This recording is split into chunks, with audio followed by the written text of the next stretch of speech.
ولا سعتانو meel walba waxaad moodaa cadawga inuu soo dhigo dhacsaday inuu Puntland dhibaato ka soo biyo laakiin waxaan u sheegayaa in Puntland iyo shacabkeeda dawladda iyo xukuumad iyo shacab isku duuban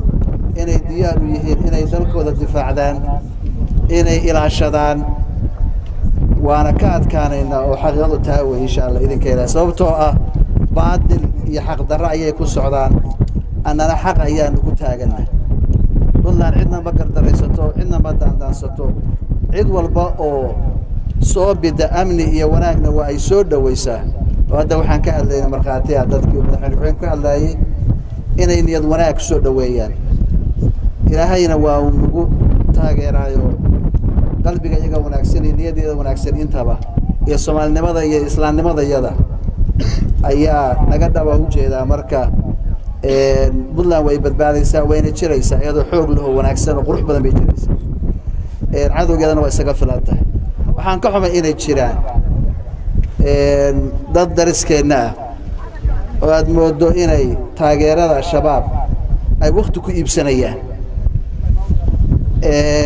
waan ka xumahay waxaan u sheegayaa sabab wax tirada yiri ila bay sakoriyo adiga waay cid u dambaysa oo shabaab dhibaateynay inay tahay kuwa ayagu hadda ama maciin biday ama rabeen anaga nagu dhibaateeyaan weeye kuwa runtii dhibtu ku dambeyn doonta saasan u sheegayaa waxaan rabnaa marka dariskayaga inaanu nabad ku wada noolaano inaan la isku fidnayn shabaab oo isku taageerin ayaan anigu ku baaqaya sababtoo waxa weeye ciiday shabaab badbaadinayaan iyo sharwadayaal ma ay jirtee dhibtu waa ay taaban doontaa cid kastoo isku dayda inay waqtigu iibsato waxaan ku dardaarmayaa marka dadka Soomaaliyeed meel kasta ay joogaanba in ay nabadgelyadooda ilaashadaan inay cadowga meel uga soo wada jeestaan dhibta ku haya Soomaaliya oo dhan waxaan u maleynayaa Puntland waa ugu yartahay inta dhibta ku hayaan Soomaaliya marka Soomaaliya meel kasta ay joogto inaanu iska kaashano in cadowgaasi dalka ku soo duulay oo mujrimiinta inaan meel uga soo wada jeesano waana ka adkaan doonaa insha Allah Soomaaliya oo mid ah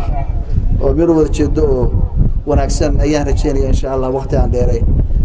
hambari ayaan leeyahay ummadda Soomaaliyeed meel kasta ay joogaan gaar ahaan dadweynaha reer Puntland ciid iyo farxad ku ciid insha Allah aad iyo aad baan u mahadsantahay. Assalaamu calaykum wa rahmatullahi